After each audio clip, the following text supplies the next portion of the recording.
जय श्री कृष्णा। ब्रजधाम 84 कोस यात्रा।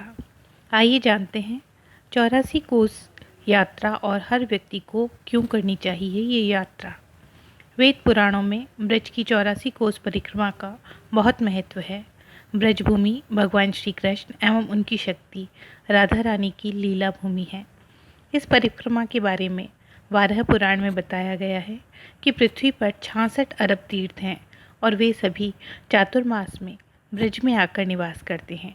करीब 268 किलोमीटर परिक्रमा मार्ग में परिक्रमार्थियों के विश्राम के लिए 25 पड़ाव स्थल हैं। इस पूरी परिक्रमा में करीब 1300 के आसपास गांव पड़ते हैं। कृष्ण की लीलाओं से जुड़ी 1100 सरोवरें, 36 वन, उपवन, पहाड़ और पर्वत पड़ते हैं। बाल कृष्ण की लीलाओं के साक्षी उन स्थल और देवालयों के दर्शन भी परिक्रमार्थी करते हैं जिनके दर्शन शायद पहले ही कभी किए हों। परिक्रमा के दौरान श्रद्धालुओं को यमुना नदी को भी पार करना होता है। मान्यता है कि भगवान श्री कृष्ण ने मैया यशोदा और नंद बाबा के दर्शनों के लिए सभी तीर्थों को ब्रज में ही बुला लिया था। 84 कोस की परिक्रमा लगाने से 84 लाख योनियों से छुटकारा मिलता है।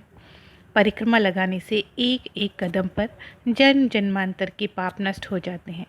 शास्त्रों में ये भी कहा गया है कि इस परिक्रमा के करने वाले को एक एक कदम पर अश्वमेघ यज्ञ का फल मिलता है। साथ ही जो व्यक्ति इस परिक्रमा को लगाता है उस व्यक्ति को निश्चित ही मोक्ष की प्राप्ति होती है। सभी तीर्थों को ब्रज में बुलाया गया, ये गर्ग संहिता में भी कहा गया है।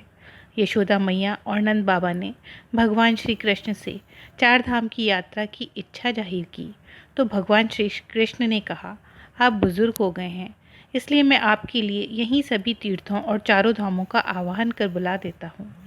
उसी समय से केदारनाथ और बद्रीनाथ भी यहाँ मौजूद हो गए। 84 कोस के अंदर राजस्थान की सीमा पर मौजूद पहाड़ पर केदारनाथ का मंदिर है। इसके अलावा गुप्त काशी, यमुनोत्री और गंगोत्री के भी दर्शन यहाँ श्रद्धालुओं को होते हैं। तत्पश्चात यशोदा मैया और नंद बाबा ने उसकी परिक्रमा की। तभी से ब्रज में 84 कोस की परिक्रमा की शुरुआत मानी जाती है। सदा भजते रहो, श्री कृष्ण शरणम मम। जय श्री कृष्ण।